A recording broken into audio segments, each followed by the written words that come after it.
বিসমিল্লাহির রহমানির রহিম। এখানে 100 টাকা মন শসা কেনা বেচা হচ্ছে এরকম জানানো হয়েছে।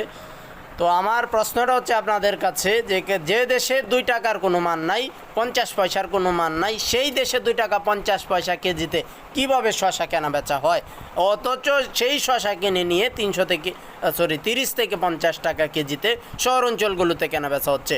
কোনো সময় কি আপনি দেখেছেন মাংস উৎপাদনকারী যেমন গরু, ছাগল, হাঁস, মুরগি, ভেড়া ইত্যাদি উৎপাদনকারী বা খামারি এবং সবজি উৎপাদনকারী টমেটো, আলু, শসা, গাজর ইত্যাদি, ধান, পাট, গম ইত্যাদি উৎপাদনকারী ব্যাপক হারে লাভ করেছে কোনো জায়গায় দেখেছেন? দেখেন নাই। কিন্তু দেখেছেন এদের কাছ থেকে কম দামে নিয়ে খুচরা বিক্রেতারা এবং দালাল চক্ররা প্রতি কেজিতে এত লাভ করেছে যেটা বাহির রাষ্ট্র থেকে আমদানি করার পরেও বাংলাদেশের পণ্যের দাম কমে না। এখনই সচেতন হন, কমেন্টস করুন ব্যাপক আকৃতিতে এবং শেয়ার করে প্রতিবাদ গড়ে তুলুন।